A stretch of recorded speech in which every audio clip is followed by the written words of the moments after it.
गंगा दशहरा। इस अवसर पर ब्राह्मणों को चावल, अन्न और दक्षिणा भी दी जाती है। इस दशहरा द्वार पत्र लगाने के पीछे प्राचीन समय से यह किंवदंती चली आ रही है कि इससे भवन पर वज्रपात, बिजली आदि प्राकृतिक प्रकोपों का विनाशकारी प्रभाव नहीं पड़ता। इसके पीछे एक भगवान की कथा है। भगवान श्री राम का जन्म अयोध्या के सूर्यवंश में हुआ था। चक्रवर्ती महाराज सगर उनके पूर्वज थे। उनकी केशिनी और सुमति नाम की दो रानियां थीं। केशिनी के पुत्र का नाम असमंजस था और सुमति के 60,000 पुत्र थे। असमंजस के पुत्र का नाम अंशुमान था। राजा सगर के असमंजस सहित सभी पुत्र अत्यंत उदंड और दुष्ट प्रकृति के थे, परंतु पौत्र अंशुमान धार्मिक और देव गुरु पूजक था। पुत्रों से दुखी होकर महाराज सगर ने असमंजस को देश से निकाल दिया और अंशुमान को अपना उत्तराधिकारी बना दिया। सगर के अन्य 60,000 पुत्रों से देवता भी दुखी रहते थे। एक बार महाराज सगर ने अश्वमेध यज्ञ का अनुष्ठान किया और उसके लिए घोड़ा छोड़ा। इंद्र ने अश्वमेध यज्ञ के उस घोड़े को चुरा कर पाताल में ले जाकर कपिल मुनि के आश्रम में बांध दिया, परंतु ध्यान अवस्थित मुनि इस बात को न जान सके। सगर के 60,000 अहंकारी पुत्रों ने पृथ्वी का कोना कोना छान मारा, परंतु वे घोड़े को ना पा सके। अंत में उन लोगों ने पृथ्वी से पाताल तक मार्ग खोद डाला और कपिल मुनि के आश्रम में जा पहुंचे। वहां घोड़ा बंधा देखकर वे क्रोधित हो शस्त्र उठाकर कपिल मुनि को मारने दौड़े। तपस्या में बाधा पड़ने पर मुनि ने अपनी आंखें खोली। उनके तेज से सगर के 60,000 उदंड पुत्र तत्काल भस्म हो गए। गरुड़ के द्वारा इस घटना की जानकारी मिलने पर अंशुमान कपिल मुनि के आश्रम में आए तथा उनकी स्तुति की। कपिल मुनि उनके विनय से प्रसन्न होकर बोले, अंशुमन, घोड़ा ले जाओ और अपने पितामह का यज्ञ पूरा कराओ। ये सगर पुत्र उदंड, अहंकारी और अधार्मिक थे।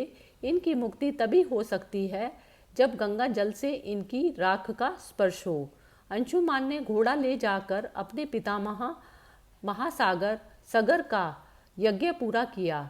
महाराज सगर के बाद अंशुमान राजा बने, परंतु उन्हें अपने चाचाओं की मुक्ति की चिंता नहीं बनी रही। कुछ समय बाद अपने पुत्र दिलीप को राज्य का कार्यभार सौंपकर वे वन में चले गए तथा गंगा जी को स्वर्ग से पृथ्वी पर लाने के लिए तपस्या करने लगे और तपस्या में ही उनका शरीरांत भी हो गया। महाराज दिलीप ने भी अपने पुत्र भागीरथ को राज्यभार देकर स्वयं पिता के मार्ग का अनुसरण किया। उनका भी तपस्या में ही शरीर का अंत हुआ, परंतु वे भी गंगा जी को पृथ्वी पर नहीं ला सके। महाराज दिलीप के बाद भागीरथ ने ब्रह्मा जी की घोर तपस्या की। अंत में 3 पीढ़ियों की इस तपस्या से प्रसन्न होकर पितामह ब्रह्मा ने भागीरथ को दर्शन देकर वर मांगने को कहा। भागीरथ ने कहा, हे पितामह, मेरे 60,000 पूर्वज कपिल मुनि के श्राप से भस्म हो गए हैं। उनकी मुक्ति के लिए आप गंगा जी को पृथ्वी पर भेजने की कृपा करें। ब्रह्मा जी ने कहा, मैं गंगा जी को पृथ्वी लोक पर तो भेज दूंगा, परंतु उनके वेग को कौन रोकेगा?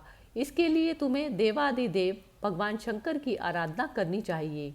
भागीरथ ने एक पैर पर खड़े होकर भगवान शंकर की आराधना शुरू कर दी। उनकी तपस्या से प्रसन्न होकर भगवान शिव ने गंगा जी को अपनी जटाओं में रोक लिया और उनसे एक जटा को पृथ्वी की ओर छोड़ दिया।